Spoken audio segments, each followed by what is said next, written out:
इसका तर्जुमा क्या है? आप फरमाते हैं इसका मतलब ये है कि जितनी कोई बंदा नेकी करे, अगर उसके मुताबिक नेकी कर दी जाए तो वो बदला होती है, और अगर थोड़ी बढ़ा के की जाए तो वो एहसान होती है। फरमाया रब करीम फरमाते हैं इस तरह करो, जरा सोच लो बचपन से लेकर आखिर तक, जहां तक तुम मौजूद हो, तुम्हारे माँ बाप ने तुम्हारे साथ क्या किया है। अगर उससे बढ़ा के करोगे तो इसका मतलब है तुमने एहसान किया है। माँ बाप जो होते हैं ना, ठंडी छांव, मीठी जिंदगी। माँ अनपढ़ भी हो ना तो कम से कम यूनिवर्सिटी होती है, और बाप अगर बिल्कुल अंगूठा छाप भी हो ना, तो किसी कॉलेज में, मदरसे में, इदारे में ना पढ़ा हो, तो बेटे के हक में जिन चीजों की जरूरत होती है वो सारी अल्लाह बाप को अता करके भेजता है। माँ बाप को ना कुछ इल्म लदुनी अल्लाह देता है कि बच्चों के लिए कैसे आगे बढ़ना है। माँ बाप एक हुस्न है मुआशरे का। रब तबारक व तआला की देखे ना, अल्लाह अकबर, दुनिया में किसी की मोहब्बत जांचनी हो ना तो मोहब्बत की तमसील दी जाती है। तिलकल अमसालु नदरिबुहा लिन्नास, अल्लाह लोगों के समझने के लिए मिसालें बयान फरमाता है। अल्लाह तबारक व तआला ने जब अपना आप समझाना चाहा ना, तवज्जो है मेरी बात पर, जब मालिक ने अपना आप समझाना चाहा तो मेरे रब ने माँ बाप की मिसाल बयान फरमाई। रब्बिरहमहुमा कमा रब्बयानी सगीरा, या अल्लाह उन दोनों पे रहम फरमा। और ये लफ्ज रब यहां दो माने में आया है, उलमा बैठे। रब का माना होता है तदरीजन पालना का, या अल्लाह उन दोनों पे रहम फरमा जिन्होंने मुझे रब बन के पाला। यानी मतलब क्या, यहां रबूबियत का माना पालने के माने में, तदरीजन पालना। मेरे नबी पाक सल्लल्लाहु अलैहि वसल्लम ने फरमाया अल्लाह तुमसे 70 माओं से ज्यादा मोहब्बत फरमाता है। ये इमाम सुयूती ने दुर्रे मंसूर में रवायत लिखी है। अच्छा भाई, अल्लाह ने भी मिसाल माँ की बयान फरमाई।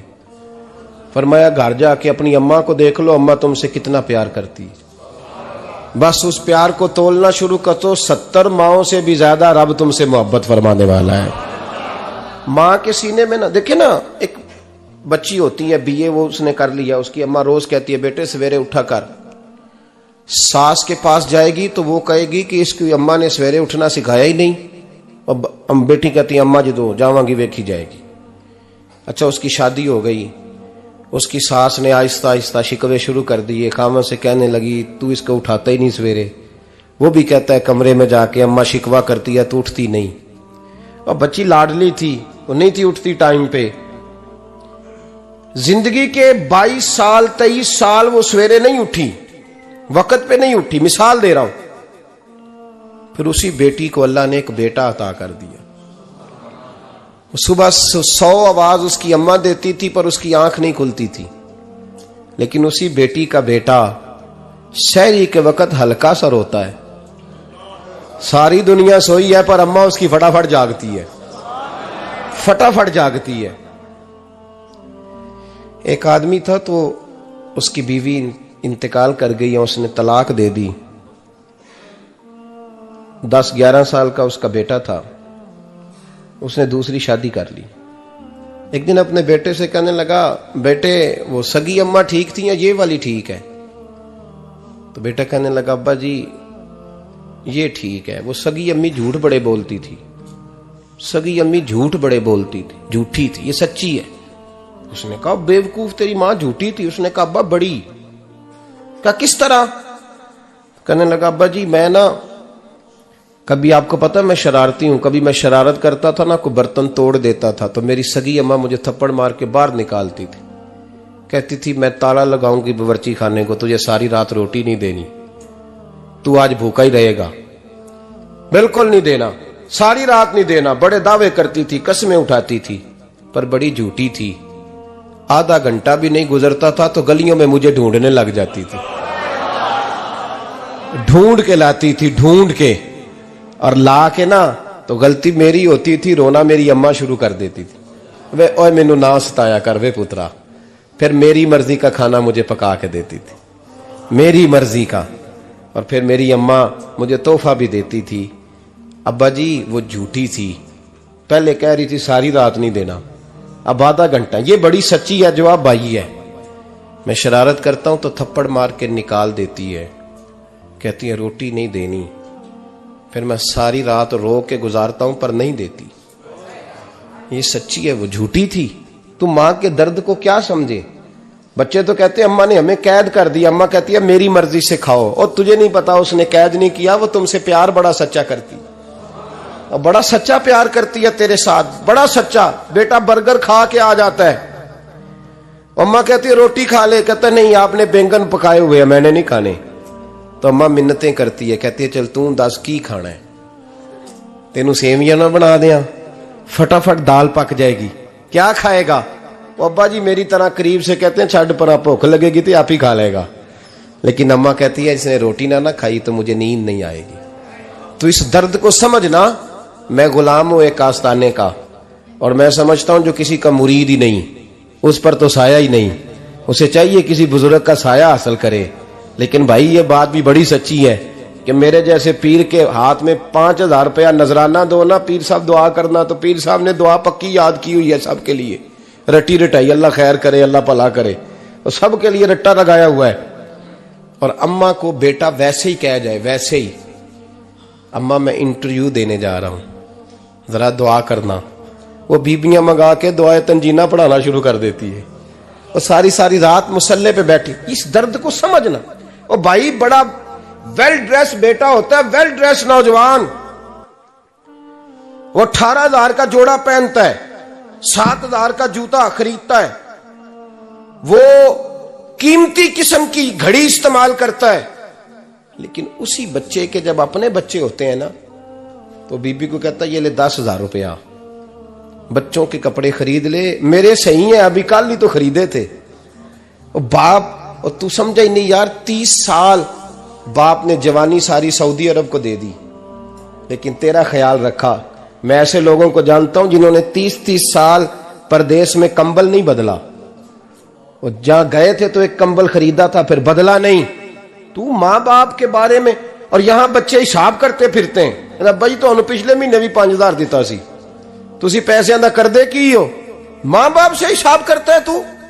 तिरमिजी शरीफ के लफ्ज है, एक सहाबी ने आके अर्ज की या रसूल अल्लाह पैसे विरासत के नहीं, मेरे अब्बा जी ने नहीं दिए मुझे, और मैंने खुद मेहनत करके कमाए, अब मेरा अब्बा मुझसे पैसे मांगता है तो क्या करूं, और मेरे हैं, मैंने कमाए हैं, अब्बा जी ने नहीं दिए, विरासत नहीं, हिस्सा नहीं मिला। हुजूर मेरा अब्बा मांगता है तो मेरे लिए हुक्म क्या है। तो नबी पाक ने फरमाया क्या कहा तुमने, पैसे तेरे हैं? कहा हुजूर हाँ। तो फरमाया अब्बा किसका है? कहा या रसूलल्लाह मेरा। तो फरमाया अगर तू अपने वालिद का है तो तेरी हर शय तेरे वालिद की है, तू भी तेरे वालिद का है तो तेरा माल भी तेरे। मां और बाप ये तो हुस्न है जिंदगी का, ये तो वकार है इंसान का। जब तक मां बाप का हाथ पकड़ के चलोगे ना, रास्ते सीधे रहेंगे, और जिस दिन उंगली छोड़ के सड़क पे निकलना पड़ा ना, सर चकराने लगेगा। याद रखना ये बड़ा मुश्किल काम होता है। लोगों का तो रुख ही उस दिन वादे होता है जिस दिन आदमी साये से महरूम होता है। अम्मा तो कमरे में पड़ी हो ना, औरंगजेब आलमगीर की मां फौत हो गई, 350 कमरा था महल का, और अम्मा 12 साल टांगों से माजूर रही औरंगजेब आलमगीर की। अम्मा 12 साल कमरे से निकल नहीं सकी, साथ ही वाशरूम था या जो भी उस दौर में तरीका था। औरंगजेब जब महल में आते थे तो फिर भी सीधे अम्मा के पास जाते थे, और जब वापस निकलते थे फिर भी अम्मा के साथ। औरंगजेब की मां का जनाजा उठा तो औरंगजेब ने रोना शुरू किया। फिर सालों बीत गए पर उसके आंसू खुश्क नहीं होते थे। एक शख्स ने कहा तेरी कोई अनोखी मर गई है, सारी दुनिया की मरती हैं। उसने कहा मैं बादशाह हूं, 24 घंटे लोगों का आना जाना है, बड़े दबदबे हैं, बड़े डेरेदारियां हैं, बड़ी भैंसें, बड़ी गायें, बड़े खाने वाले, बड़े लांगरी। मेरी मां बूढ़ी थी, एक कोने में पड़ी रहती थी, पर जब से वो गई है ये मुझे महल नहीं लगता, मुझे कब्रिस्तान लगता है। मुझे लगता है ये कब्रिस्तान है। माँ और बाप तो तेरी नेमत है भाई। हम बच्चे, हमारे आजकल के बच्चों ने एक मसला बड़ा पक्का याद कर लिया, कहते मौलाना पीर साहब पसंद की शादी करना जायज नहीं। मैं कहता हूं साहब और भी बड़ी चीजें जायज है, सिर्फ एक ही शय जायज रह गई है। रसूल पाक सल्लल्लाहु अलैहि वसल्लम सिवाय अल्लाह के किसी के पाबंद नहीं, किसी के पाबंद नहीं। पर जनाब सैयदा खतीजतुल कुबरा रदी अल्लाह ताला अन्हा ने पैगामे निकाह दिया, या रसूलल्लाह मैं शादी करना चाहती हूँ, हुजूर किसी के पाबंद नहीं। पर मेरे महबूब ने फरमाया मेरा चचा मेरे वालिद की जगह है, मैं अपने चाचा से पूछ के तुम्हें जवाब दूंगा। यह है पसंद की शादी जो मेरे नबी ने बयान फरमाई है। तू सारा कुछ क्रॉस कर करके गुजर जाता है। यहां तो हाल यह है कि पालने वाला कोई और साये में बैठने वाला, बाग तेरे दी कर कर राखी मैं सारी उम्र गुजारी, तो जदों ये फल पकन ते आया ते लै गए होर व्यापारी। और बेटा गुजरता है अम्मा के दरवाजे के आगे से, अम्मा के दरवाजे के आगे बेटा अमरूद लेके आया है 6 किलो। तवज्जो है मेरी बात पर? इधर देखें जी, छोड़ें थोड़ी देर हमारी सुने। वो अमरूद लेके आया 5-6 किलो, तो अम्मा के दरवाजे के करीब से गुजर गया रात को। तो कमाई खाने का टाइम आया ना, तो गुजर गया। तो वो वजीर आजम से डरता है ना, तो जाके बीबी से कहता है बीबी के हुकूक देना भी रसूलुल्लाह की सुन्नत है। लेकिन ये क्या बात हुई, तूने बीवी और मां का मुकाबला शुरू करा दिया? समझ तो सही, ये तेरे लिए काबे की जगह है और तू बीवी के लिए काबे की जगह है। उसे भी समझना चाहिए, गौर करना चाहिए। 5 किलो अमरूद लेके तो मां के कमरे के करीब से गुजर गया है। बीबी को जाके कहता है चल आधा किलो अम्मा को भी दे आ, उसके कौन से दांत हैं। तो प्लेट में डाल के वो लाई है। तू समझा ही नहीं, तूने गौर ही नहीं किया। बंदा तो वो ठीक नहीं था, नेपोलियन। पर किसी ने उससे पूछा था बता जिंदगी में पैसे लेने का मजा कब आया? उसने कहा कि मुझे मजा तब आता था कि मैं अपनी सारी कमाई ला के अपनी अम्मा के हाथ पे रखता था, और फिर जब मैं अपनी मां से थोड़ा थोड़ा खर्चा लेता था ना, थोड़ा थोड़ा, तवज्जो है मेरी बात पे? अम्मा जी 10 रुपए दे आज, कहते जब मैं थोड़ा थोड़ा खर्चा लेता था ना, तो मुझे यूं लगता था जैसे मैं बादशाह वक्त के सामने खड़ा हूं और वो खजाने का मुंह खोल खोल के मुझे देता जा रहा है। तू इस जायके को समझ तो सही भाई, तू इसको समझ तो सही भाई। याद रखें और गौर करें, मां और बाप। और फिर ये भी सुन लें, नबी पाक सल्लल्लाहु ताला अलैहि वसल्लम ने मां बाप के लिए फरमाया हुमा जन्नतुका व नारुक, यही तेरी जन्नत है और यही तेरे लिए जहन्नम है। अगर ये राजी हो गए तो तेरे लिए जन्नत है, नाराज हो गए तो चाहे तू 100 पीर के मजार पे हाजिरी दे आ, लेकिन जब तक अब्बा राजी नहीं उतनी देर तक अल्लाह राजी। ये हदीस पाक है, हुजूर ने फरमाया जिसके वालिद राजी उसका अल्लाह राजी, और जिसका बाप नाराज उसका अल्लाह। हाँ बेशक, अब ये हदीस है ना, तो सारे वली एक तरफ बैठ जाएं, कहें या अल्लाह बख्श दे मुरीद को, लेकिन अगर अब्बा कहे या अल्लाह ना माफ करना, तो अल्लाह उन औलिया की नहीं मानता, वालिद की मानता है। इसलिए बुल्ले शाह आसमानी उड्दियां पढ़ना है, जेड़ा घर बैठा उन्होंने पढ़िया ही नहीं। भाई याद रखो, मां बाप से प्यार करो, इनकी खिदमत करो, इनके पास बैठा करो, और मां बाप को टाइम दें, वक्त दें, चंद घड़ियां उनके पास बैठें। आप यकीन करें, अब्बा जी से आप मशवरा कर ले, सिर्फ मशवरा, मर्जी बेशक अपनी करें, लेकिन उस मशवरे में आपको इतना साया मिलेगा कि जिंदगी में कभी नाकामी नहीं होगी। पर असी सज्जन दी मननी, अब्बे दी नहीं मननी। तो फटे पे जो नलायक हमारी तरह का बैठा है उससे मशवरा लेना है, वालिद से नहीं लेना। बाप के पास बैठे, उससे मशवरा लें। मेरे अब्बा जी किसान थे, मैंने अपनी जिंदगी में ढेरों चीजें अपने बाप से सीखी हैं, दर्जनों चीजें सीखी हैं।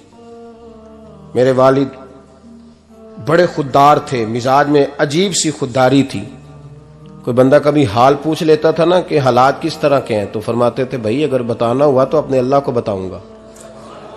अल्हम्दुलिल्लाह बड़ा फजल है, मैंने उनके हाथों पे हमेशा छाले देखे, हमेशा छाले, लेकिन उनका हाथ कभी किसी दुनियादार के सामने फैलता हुआ नहीं देखा। लोग मुझे कहते हैं आप किस पीर साहब के साहबजादे हैं, तो मैं कहता हूं मैं उस पीर का साहबजादा हूं जिसने मेहनत करके हलाल की कमाई खाई सारी जिंदगी। ये लोग पीर नहीं होते, ये मुर्शिद नहीं होते, और मैंने दर्जनों चीजें सीखी उनसे। तो सीखने तो बैठ, तुझे हजारों चीजें मिलेंगी। भाई अपनी जिंदगी में माँ बाप की तरफ देखो, सबसे जरूरी काम है इन्हें वक्त दो। अम्मा के ओ भाई बड़ा मुश्किल है दुनियादारों से तारीफ कराना, तो अम्मा दे कोल ते एवं 2 मिनट राती बईए ना आखी अम्मा पैर कटे ना रजाई चो तेरे घुट छड़ा, तो अम्मा कहती जा मेरा पुत्र थकिया आया तू सो जाके, मैं कदों काम लगी सा, मैं कदों हल वान डई सा, जा सो जा जाके। बस ये कार्रवाई है, तूने 2 मिनट के लिए कह दिया, सवेरे पूरे मोहल्ले में तेरी अम्मा कहेगी अल्लाह मेरे पुत्र वर्गा पुत्र सारिਆਂ ਨੂੰ दे। राती आउंदा है तो मैनू घुट के सौंदा है, अल्लाह घुटिया कोई नहीं सुना भी कार्रवाई पाई सू, लेकिन वो सबको बताती है। तो भाई इतनी कीमती चीज और तू छोड़ के मैं कभी जलसे से देर से आता था ना, अब तो जाता नहीं ज्यादा जगहों पे, कोशिश करता हूं कि चलो माहौल के मुताबिक, थोड़ा खुश्क आदमी हूं तो हर जगह सेट नहीं हो पाता, इसलिए कम जाता हूं। तो कभी रात को आते थे ना देर से, मेरी अम्मा जी शुगर की मरीज थी, तो मैं छोटे भाई को फोन करता था कि अम्मा जी सो गए, कहते सो गए। मैं कहता था कि तू ना इस तरह कर, नीचे आ जा, 2 बज गए, वो शुगर की मरीज है, आंख खुल जाए ना तो दोबारा लगती नहीं बुजुर्गों की, तो तू दरवाजा खोल दे, अंदर दस्तक दी तो दिक्कत होगी। तो मैं जूते उतार के अंदर दाखिल होता था, तो पहला कदम रखता था तो मेरी अम्मा बोल पड़ती थी पुत्र आ गए, आ गए। ओ भाई तू इस दर्द को समझना, कोई तुझे मिलेगा, कोई मिलेगा तुझे ऐसा। अब मैं दूर दराज भी चला जाता हूं, उनकी जिंदगी में नहीं जा पाया, कहते हमने नहीं जाना, घर में रहना है, इस कैफ को समझ ले, इस दौलत के करीब हो जा। हजरत अबू हुरैरा रदी अल्लाह ताला अन्हु फरमाते हैं मेरी अम्मा बूढ़ी थी, मैं उनकी खिदमत करता था।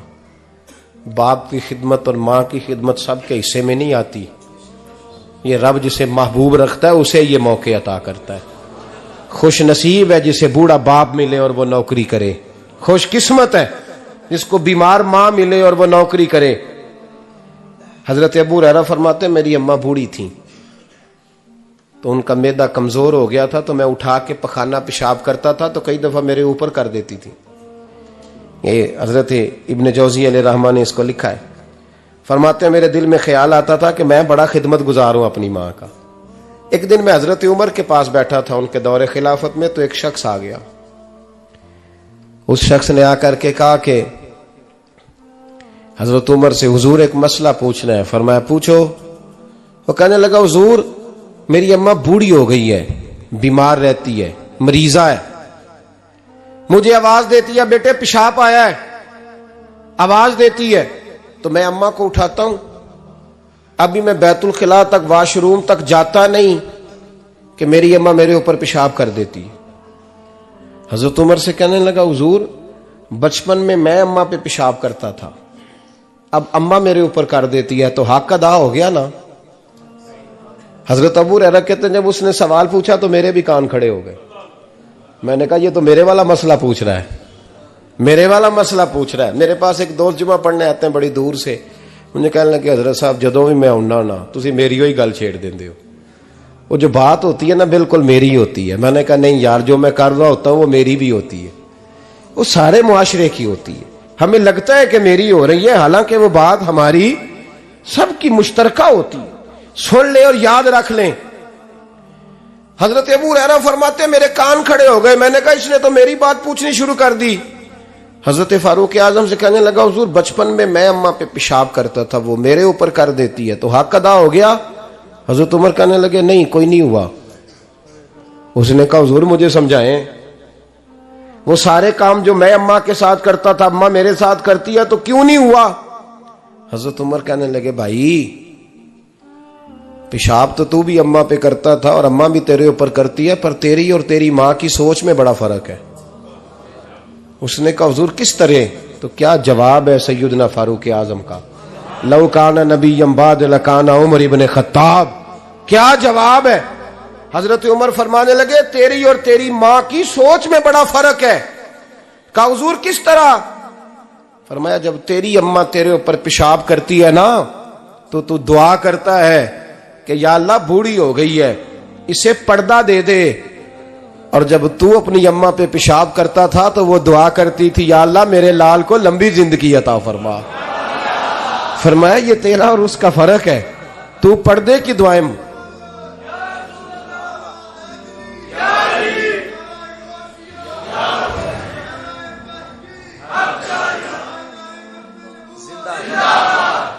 सुने अजीजों, कहा जब तेरी और तेरी मां की सोच में, और नबी पाक सल्लल्लाहु अलैहि वसल्लम ने फरमाया है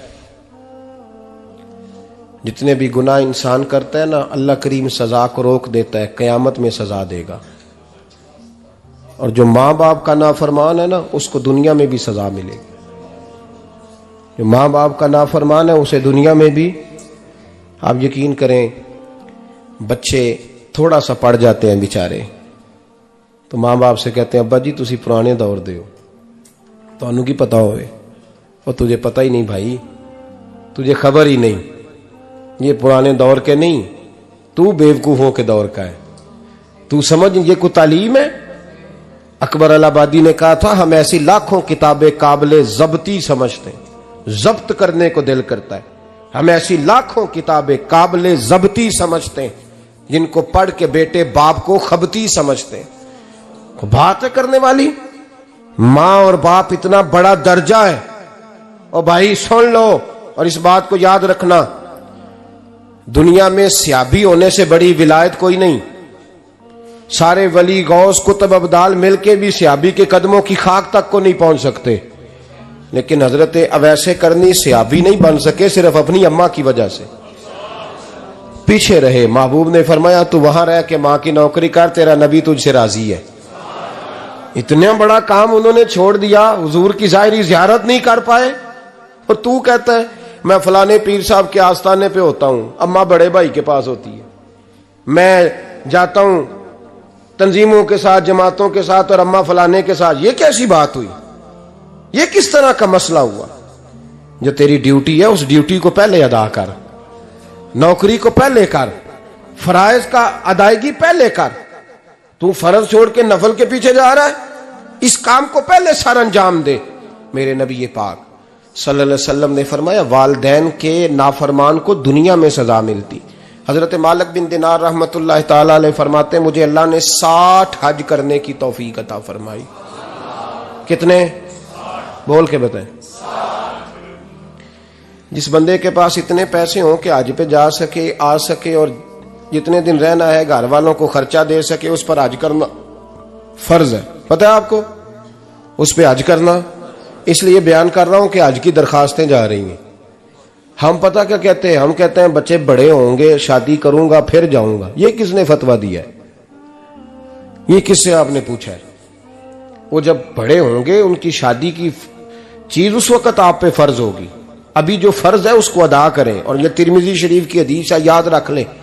नबी पाक सल्लल्लाहु अलैहि वसल्लम ने फरमाया जिस पर हज फर्ज था उसने किया नहीं, बगैर हज किए मर गया, या यहूदी होके मरेगा या ईसाई होके मरेगा।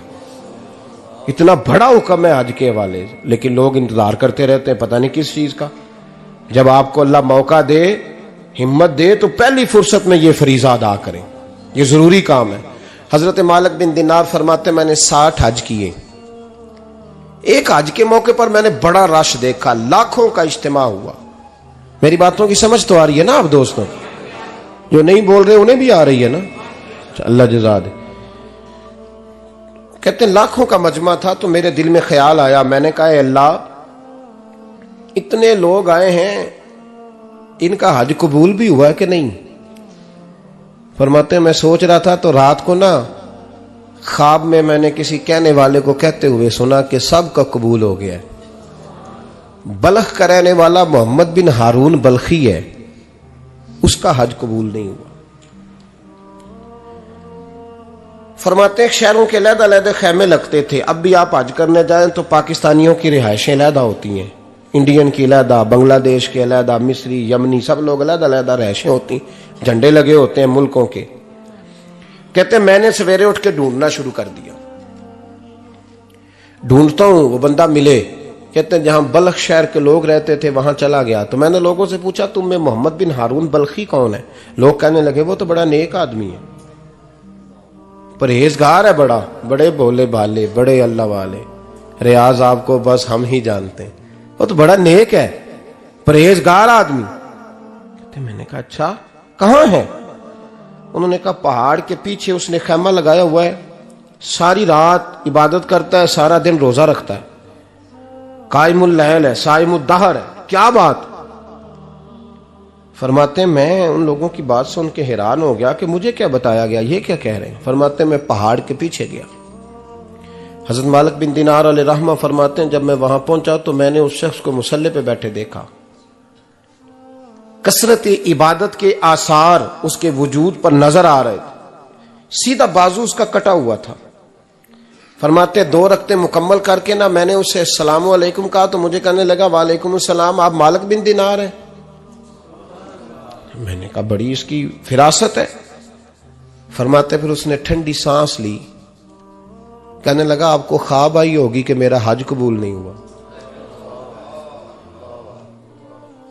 फरमाते मुझ पर और बिजली गिरी कि क्या कह रहा। फरमाते मैंने कहा यार लोग भी तेरी तारीफ कर रहे हैं और तेरी बसीरत भी बड़ी है, तो ये माजरा क्या है। कहने लगा आप ना पूछें। ये कह के उसने रोना शुरू किया। देर तक रोता रहा। मैंने कहा नहीं यार तू बता। कहने लगा नहीं आप ना पूछें, आप नाराज होंगे। मैंने कहा मैं नहीं होता, तू बोल ना। कहने लगा हुजूर 24 साल हो गए मुझे हज करते हुए, 24वां हज है मेरा, और हर साल कोई अल्लाह का वली आके बताता है कि जा चला जा तेरा कोई नहीं कबूल हुआ। बेपरवाही वेख सज्जन दी जिथे किसे दी पेश ना जावे, उन्हें ताजा वाले दर दर रोले ते मंगते तख्त बिठावे। आजम किसे नु कारा मिलदा ही कोई काबे ओ खाली आवे। कहते हैं उसने मुझे कहा हुजूर 24वां हज है, हर साल कोई बताता है। मैंने कहा तेरी गलती। कहने लगा मैं अपनी मां का नाफरमान। मैंने कहा वाकया क्या हुआ। कहने लगा हजरत अल्लाह ने मुझे दौलत दी, माल दिया, जमीनें दी, तो मैं अय्याश हो गया। आप यकीन करें अल्लाह लोगों को माल देता है तो वो समझते हैं मेरी चालाकी से आया है, मैं तेज बड़ा था इसलिए आया है। नाफरमान होते हैं। लेकिन जो रब लेना जानता है, देना जानता है, वो लेना भी। वारस शाह मान करी ना वारसा दा, रब बेवारसा करके मार दई। लोग बड़े स्मार्ट बन जाते हैं, उनकी गुफ्तगू में बड़ा तकब्बुर होता है, उनके निगाहों के अंदाज में बड़े, वो कहते हैं ओहो सब लोग बेवकूफ हैं, सिर्फ मैं सियाना हूं, काम जो सही चल रहा है। ओ भाई 1 मिनट लगता है इंसान को बादशाह से फकीर होने में। एक इमाम मालिक रहमतुल्लाह अलैह बैठे थे तो हारून रशीद आपसे कहने लगा इमाम अबू मालिक से, हजरत बताएं इस वक्त अल्लाह क्या कर रहा है। आप फरमाने लगे यार तू बड़े मोटे दिमाग का है, किस तरह के सवाल पूछता है। बादशाह था ना, कहा नहीं आप बताएं। तो इमाम मालिक फरमाने लगे तू तख्त पे बैठ के सवाल पूछता रहता है और मैं नीचे बैठ के जवाब देता रहता हूं, नीचे आ फिर बताता हूं।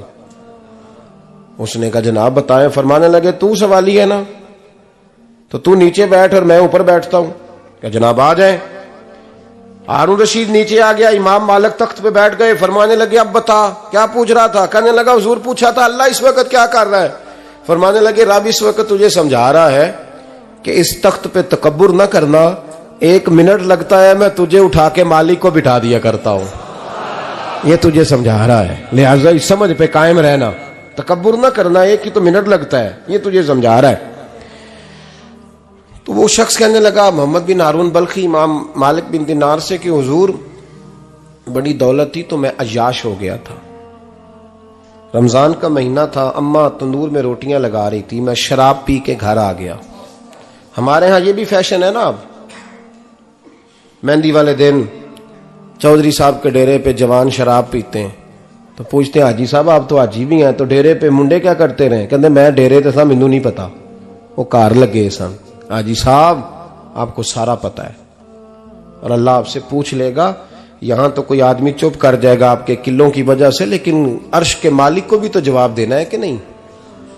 क्या तरीका है देखे ना, कुल वाले दिन महफिल और मेहंदी वाले दिन अल्लाह से सिर्फ दुखों का रिश्ता है, रसूलुल्लाह से सिर्फ गमों का रिश्ता है। अगर तूने ढोल ढमक्का शोर शराबा किया है शादी वाले दिन तो कुल वाले दिन भी बजा, तेरा पता चले, जनाजे पे भी बजा। क्या तमाशा है। मजहब सिर्फ रस्म है, जरूरत है, कोई मर गया तो कुरान पाक खोल लो, बाकी जो मर्जी करो। हज भी कीती जांदे हो, लहू भी पीती जांदे हो, खो के माल यतीमां दा भेज मसीती जांदे हो, फट दिलां दे सींदे नहीं, टोपियां सीती जांदे हो, नफ्स ते छुरी फेर दे नहीं, बकरे कीती जांदे हो, फर्ज भुलाई बैठे हो, नफला नीति जांदे हो, ओ दसो ते सही बुल्ले नू ए की कुछ कीती जांदे हो, ओ दसो ते सही बुल्ले शाह नू की कुछ कीती जांदे हो। कोई तरीका है? कोल शरीफ पे मौलवी साहब तशरीफ लाइएगा, अब्बा जी के कोल है, तो मैं तो कहता हूं बजा ना बैंड बाजे वाला आज भी, तेरा पता चले कि ये दो काम कैसे होते हैं। तू किस तरह दो कश्तियों का, समझ नहीं आती बात की। मैं तो जाता ही नहीं बैंड बाजे वाली शादी पे, मैं कहता जो तुमको मर्दी पढ़ा लो। ने कहा हमसे नहीं दो काम होते, अल्लाह रोजी देने वाला है, एक ही करते हैं। दो रंगी छोड़ के यक रंग हो जा, सरासर मोम हो जा या संग हो जा, मौज करो। हम इस चक्कर में पड़ते ही नहीं, हम वो रास्ता ही छोड़ देते हैं जो हमारी तबीयत के मुताबिक नहीं होता। बस खत्म हो गई बात। इसलिए गौर करें और याद रखें इस बात को। इमाम मालिक बिन दिनार रहमतुल्लाह अलैह फरमाते हैं, मुझसे कहने लगा पैसे आए तो मैं अय्याश हो गया। रमजान का महीना था, असर के बाद मेरी अम्मा इफ्तारी की तैयारी कर रही थी। मैं गया, मैंने कहा शराब पी हुई, अम्मा रोटी दे। तो अम्मा कहने लगी शर्म कर, शर्म कर, रोजा रखा नहीं तो जिन्होंने रखा है उनका तो ख्याल कर। कहते अम्मा की बात का मुझे गुस्सा लगा। मैं कहा करता हूं बदनसीब है वो बेटा जिसका बाप उससे बात करते हुए डरता है कि पता नहीं कहां से बोलेगा। बदनसीब नहीं वो बेटा जिसकी मां उससे बात करते हुए सहम जाती है कि पता नहीं कौन सी बोली बोलेगा। बदनसीब नहीं कि मां बाप भी जिससे खोल के बात ना कर सके। हजरत मालिक बिन दिनार से कहने लगा, अम्मा ने जब कहा ना शर्म कर, तो मुझे गुस्सा आया, मैंने मां को थप्पड़ मारा और मेरी मां जलते हुए तंदूर में गिरी। लोगों ने मुझे पकड़ के अंदर बंद कर दिया कमरे में। सारी रात मैं शोर सुनता रहा पर नशे में धुत रहा। सवेरे आंख खुली तो मेरी बीवी बैग बांध रही थी। मैंने कहा कहां जा रही हो? कहने लगी जो मां का नहीं बना मेरा कैसे बनेगा। वो मैंने कहा मेरी अम्मा का, वो तो लोगों ने रात को ही दफन कर दी जनाजा पढ़ के। तड़प के कहने लगा मुझे क्यों नहीं बताया? तो कहते हैं लोग कहने लगे तेरी मरती हुई मां कह गई थी इसे मेरा मुंह ना देखने देना, मेरे जनाजे के करीब ना आए। हजरत मालिक बिन दिनार फरमाते हैं जब उसने ये बात सुनाई तो मैंने भी उसके मुंह पे थप्पड़ मारा। मैंने कहा तू इसी काबिल है। कहते हैं वो रोने लगा, हुजूर दुआ करे अल्लाह मुझसे राजी हो जाए। कहने लगा जब मां की इंतकाल की खबर मिली तो मैंने कुल्हाड़ी लेके वो हाथ काट दिया जिससे मां को मारा था। मैंने सारी जायदादें खिरात कर दी। 24 साल हो गए, 24 साल। सारी रात नमाज पढ़ता हूं, रोजा रखता हूं, हज करता हूं, पर हर साल कोई आके कहता जा दौड़ जा तेरा कोई नहीं कबूल हुआ। हुजूर दुआ करे मालिक राजी हो जाए। फरमाते मैं थप्पड़ मार के आ गया। मैंने कहा तुझसे राजी हो जाए इतने जालिम से? इमाम मालिक फरमाते हैं रात को आके सोया तो मुझे ख्वाब में रसूल पाक का दीदार हुआ। तो नबी पाक अलैहिस्सलाम ने फरमाया मालिक तू उसे मायूस क्यों कर आया है? अल्लाह तो बड़ा मेहरबान है। कहा हुजूर मां के नाफरमान को माफी कैसे मिलेगी? तो इमाम मालिक फरमाने लगे नबी करीम ने फरमाया जा उसे जाके बता दे तुझे कयामत में तेरी मां की वजह से बख्श दिया जाएगा। कहा हुजूर अम्मा की वजह से किस तरह? तो महबूब फरमाने लगे इसकी मां कयामत में इसके खिलाफ मुकदमा दायर करेगी रब करीम की अदालत में। ए अल्लाह मैंने 9 माह पेट में रखा, दर्द सह के इसे जना, जिगर का खून पिला के पाला और इसी ने मुझे कत्ल किया। रब करीम इसकी मां का मुकदमा सुन के कहेगा उठाओ इसको दोजख में फेंको, इसने मां जलाई थी इसे भी जलाओ। महबूब फरमाने लगे जब पकड़ करके मालिक उसको मोहम्मद बिन हारून को लोग ले जाएंगे ना जहन्नम की तरफ, अभी फरिश्ते घसीटेंगे ही तो पलट के फिर अम्मा की तरफ देखेगा और दूसरी दफा फिर घसीटेंगे तो पलट के देखेगा और तीसरी दफा फिर पलट के कहेगा अम्मा ये मुझे जलाने लगे, अम्मा ये जहन्नम में फेंकने लगे। मेरे हबीब फरमाने लगे वो जल के मरने वाली मां वहां भी बोल पड़ेगी, कहेगी या अल्लाह चल मैंने माफ किया तू भी माफ कर दे। ऐ अल्लाह मैंने माफ किया तू भी माफ कर दे, अल्लाह तू माफ कर दे इसे, अल्लाह तू इससे दरगुजर फरमा, इसे माफ कर दे। मेरे महबूब पाक अलैहिस्सलाम फरमाते रब करीम कहेगा इसने तुझे जलाया, तो कहेगी अल्लाह ये तो बेटा था इसने जला दिया, मैं मां हूं, मेरे सामने जले तो मैं कैसे बर्दाश्त कर सकती हूं। फरमाया उसने जला के मारा था, पर उसी मां की वजह से रब करीम इसे जन्नत अता फरमाएगा। पलटा पलटा, जा जाके मां के पैरों में बैठ, जा सवेरे अनपढ़ बाप से दुआ कराया कर, जा बिल्कुल अंगूठा छाप बाप से सुबह दुआ कराया कर, देख रब करीम तेरे लिए रहमतों के दरवाजे खोल देगा। और आखिरी बात ये भी सुन ले, मां बाप के इंतकाल के बाद रिश्ते खत्म नहीं होते। रिश्ते खत्म, क्या दुआ मांगते हो नमाज में? रब्बना इग़फिरली। इसका मतलब है मां बाप तो है ना, वो जो औलाद बचपन में चली जाएगी ना, नाबालगी में, छोटे बच्चे, वो कयामत में मां बाप की सिफारिश करेंगे। मां बाप के इंतकाल के बाद भी आला हज़रत फाज़िल बरेलवी ने 12 हुकूक लिखे हैं मां बाप के फतावा रज़विया में। फरमाया उनके दोस्तों से दोस्ती रख, उन्होंने जो वादे किए थे वो वादे पूरे कर, अगर उनके जिम्मे कर्जे हैं तो अदा कर, और अगर तेरे माँ बाप जो नेकियां करते थे वो नेकियां जारी रख। और इमाम जलालुद्दीन सुयूती ने शरह सुदूर में लिखा है, जमीन पे रह के गलत काम ना करना, वरना फरिश्ते कब्र में जाके तेरे माँ बाप को कहेंगे तो कितनी बुरी औलाद पैदा करके आया।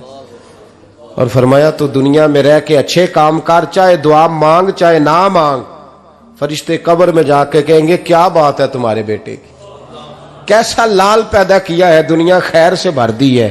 और भाई मुझसे कोई बंदा पूछे ना कि माँ बाप को इसाले सवाब का सबसे बेहतरीन तरीका, तो मैं कहता हूं बेटे नमाजी हो जाओ।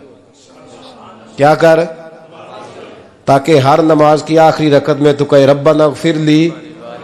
नमाज अल्लाह की, जिक्र माँ बाप का अल्लाह ने रख दिया है, रब्बना इग़फिरली हर नमाज की हर आखिरी रकत में खत्म शरीफ पढ़ा जाएगा। और नमाज के अंदर पढ़ेंगे इंशाअल्लाह ताला, पढ़ेंगे नमाज इंशाअल्लाह, वादा नहीं करा रहा। दाढ़ी किसकी सुन्नत है? नहीं, जिन्हें नहीं रखी हो बोलो, जिन्हें रखी हो तो बोलन डाया ने। किसकी सुन्नत है? तो सरकार के गुलामों ने रखनी है, किसी और ने रखनी है? गुलाम कहते हैं अभी हम नेक ही नहीं, नेक होंगे तो रखेंगे। वो खुदा के बंदो, नेक तो सारी जिंदगी बंदा नहीं होता। कभी किसी ने दावा किया है वली गौस कुतुब ने कि अब मैं बिल्कुल गुनाह नहीं करता, मैं पाक साफ हो गया हूं? किया है कभी? ये शैतान का वसवसा है। दाढ़ी हुजूर की सुन्नत है, और रखो तो नबी पाक की मर्जी के रखो, पूरी मुट्ठी रखो, अपनी मर्जी की ना रखो। जितनी मुझे अच्छी लगती है उतनी मैंने रख ली। एक मुट्ठी दाढ़ी रखें, सारी दुनिया की ट्रेनें गुजरती हैं तो गुजर जाएं, नमाज का वक्त नहीं गुजरना चाहिए। बस खत्म हो गई बात। दुनिया तो चंद रोज है, ओ पईयां देश दियां कबरां जिन्हां ते फुल पे, उधरों कोई नहीं जी आमदा तो इधरों लखां गए। नमाज सबसे पहले, इसलिए कि रब रसूल के बगैर हमारा गुजारा ही नहीं, गुजारा ही नहीं। नमाज, कुरान पाक और दुरूद सलाम, ये कज़ा होना ही नहीं चाहिए, जो मर्जी हो जाए। और साथ साथ सुन्नत और शरीयत का लिहाज करना सीखें। और मेरी अपील ये है, हर इमारत पे गुलाफ नहीं चढ़ता, सिर्फ खाना काबा पे चढ़ता है। हर किताब का गुलाफ नहीं होता, सिर्फ कुरान पाक का होता है। हर बीबी का पर्दा नहीं होता, सिर्फ मुसलमान औरत का होता है। जो चीजें पर्दों में होती हैं ना, वो मुकद्दस होती हैं। और भाई टाफी से भी रैपर उतार दो तो मक्खियां बैठने लगती हैं। तो जो बीबी पे पर्दा होगी उस पे बुरी नजरें नहीं जमेंगी।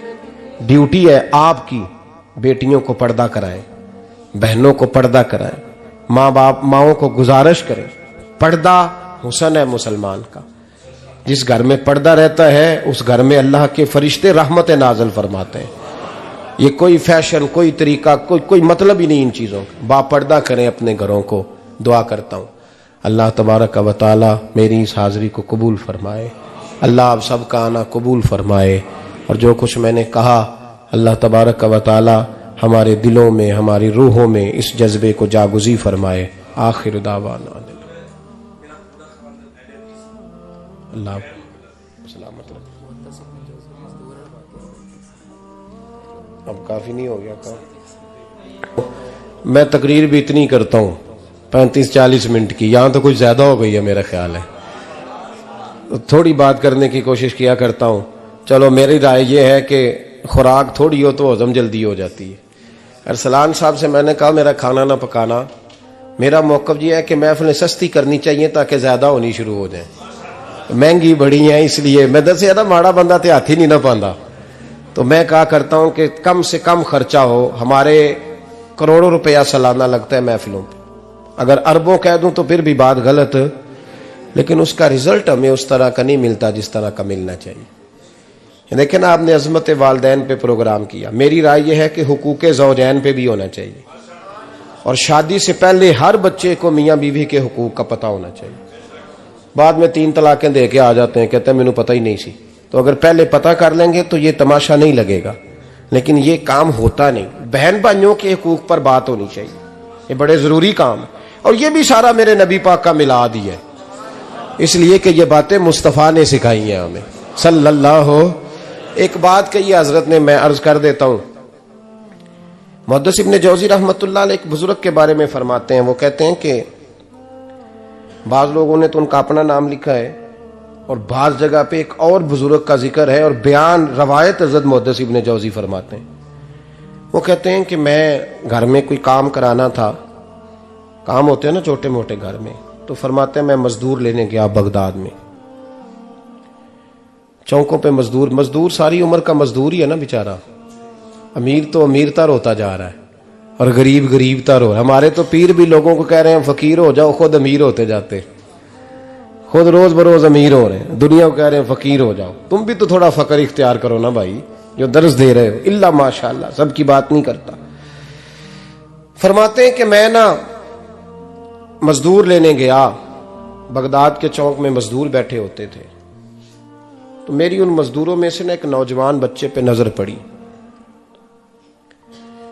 बड़ा कमजोर सा वजूद था, लेकिन चेहरे पर इबादत का निशान था। माथा बताता था कि नमाज का बड़ा ख्याल रखता है। मैं उसके करीब गया, चेहरे भी बड़ा कुछ बताते हैं ना, चेहरों में भी बड़ी रानाई होती है। फरमाते हैं मैं करीब गया, मैंने उसको कहा बेटे मजदूरी करोगे? तो कहने लगा मजदूरों में बैठा हूं तो हुजूर मजदूरी के लिए ही तो बैठा हूं। तो मैंने कहा कि चलो फिर। कहने लगा नहीं मेरी कुछ शर्तें। मैंने कहा बताओ? कहने लगा पहली शर्त यह है कि लोग 4 दिनार दिहाड़ी लेते हैं, मैं 3 दिनार लूंगा। मैंने कहा यार बे तो बड़ी बेहतरीन है, बाकी भी इस तरह की रख ले।